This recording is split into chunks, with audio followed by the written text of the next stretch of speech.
Welcome back to the Way to Native Chronicles.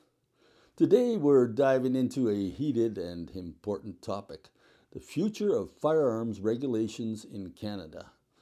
We'll look at the facts, arguments, and possible paths forward, balancing the needs of public safety with respect for individual rights. This video isn't about convincing you one way or the other. It's meant as a think piece, an overview that provides both sides of the firearms regulations debate with basic facts and perspectives, in hopes of helping Canadians come to more informed, balanced decisions about the future of gun laws in our country. So let's get started. Okay, let's begin with the heart of the debate. Gun violence versus rights. Here's some statistics to consider on gun violence. Overall, Canada has been relatively stable in terms of rates of firearm-related crime compared to the U.S., but there have been concerning spikes in certain cities. Recent data shows increases in gang-related gun violence, particularly in urban centers. Mass shootings, though rare, have had a massive impact on public opinion. Now for some arguments for stricter control of firearms. Advocates push for tighter access to firearms to reduce risks of impulsive violence and mental health crisis turning deadly. Concerns focus on the availability of semi-automatic firearms and handguns. There's a fear that without stricter measures, Canada could see US-style mass shooting rates. Now let's look at some arguments for responsible firearms ownership. Firearms play a legitimate role in Canadian heritage through hunting, sport shooting, and wilderness defense.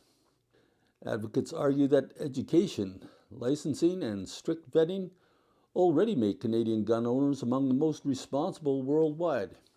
Training and safe storage are emphasized as key to preserving rights without compromising safety. Now let's look at societal changes and their impact on gun violence. Before we look ahead, in light of how things have changed over the years, it's important to step back and ask, why has the societal context changed? There was a time, even within living memory, when guns were commonly displayed in pickup trucks and used responsibly without incidents of mass shootings. What's changed? Well, what follows are a few factors that I can think of. Single parenthood and family breakups. The breakdown of traditional family structures has left many young people without stable role models or support systems. Particularly among young men, the absence of steady, positive male role models has contributed to confusion about what healthy masculinity looks like. Lacking clear guidance, some young men resort to performative behaviors, imitating shallow or distorted depictions of masculinity they see in media or peer groups, often leading to reckless or aggressive acts in search of validation. Moral relativism. A weakening of shared moral standards has blurred the line between right and wrong in the public consciousness. Drug use. The rise in drug addiction correlates strongly with increased violence, both gun-related and otherwise. More controversially, the effect of psychiatric treatments. The widespread use of psychiatric medications has brought unintended consequences, including behavioral side effects that sometimes escalate to violence. Gang warfare, organized gangs, often fueled by drug trafficking and turf wars, are now a major source of urban gun violence, something that was virtually unknown decades ago. And finally, self-directed violence. Increasing rates of intentional self-harm involving firearms have also contributed to rising gun violence statistics. While fundamentally different from acts of aggression towards others, these incidents are still counted within overall firearm violence figures, affecting how the public perceives the issue. Understanding this broader context is crucial if we truly want to address the roots of modern gun violence, instead of simply regulating the objects involved. Otherwise, we have to seriously question whether restricting freedoms without addressing these deeper societal problems has any real hope of improving the situation. If the underlying causes remain unaddressed, history suggests that they will simply reappear in different and equally destructive forms. Furthermore, restricting self-defense rights tends to infantilize citizens by making them increasingly reliant on the state for their safety. This raises suspicions about whether a population that values independence and self-sufficiency is viewed as a threat by certain elites, who tend to be insulated themselves from the effects of their societal engineering, and perhaps even benefiting from it. Those who may prefer a society where individuals are more dependent on the government for all their basic needs and protections. Looking ahead, potential developments. Where are things headed? The future of the firearms freeze. The handgun transfer freeze faces multiple legal challenges. Some experts predict parts of it could be struck down in court, especially regarding arbitrary definitions. New regulations on the horizon. Potential bans on semi-automatic hunting rifles, restrictions on the types and quantities of ammunition that can be purchased, and a possible tightening of rules around magazine capacity and imported parts.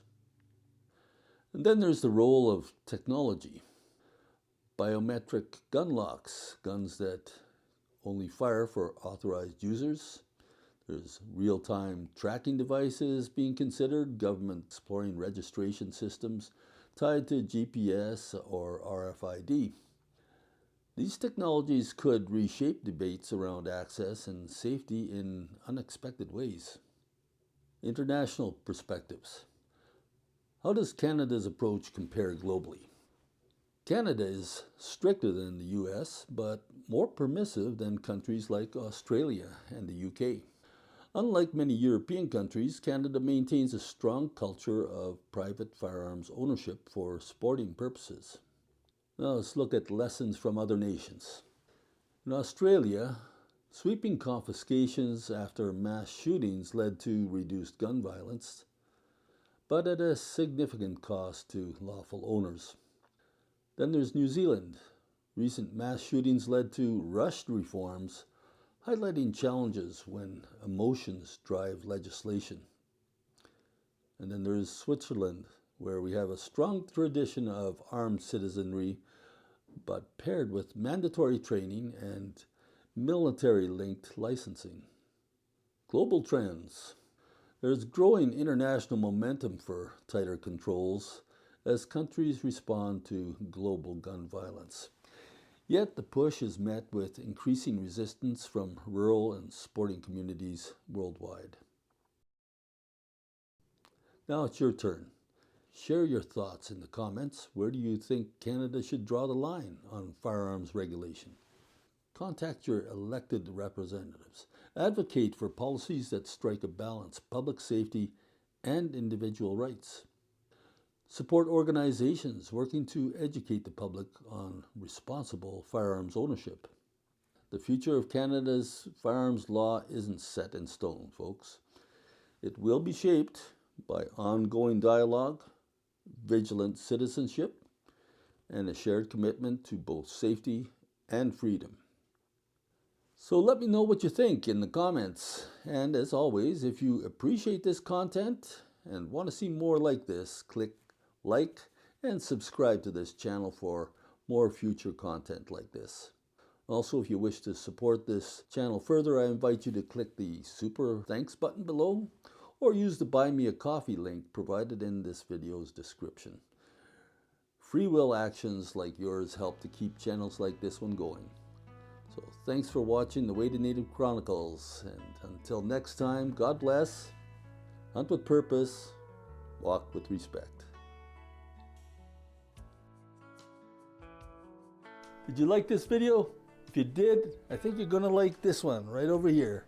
So check it out. And I appreciate your subscribing if you haven't done so already. Remember to do that while you're watching this next video. Click like, it all helps us out for this channel. Catch you next time.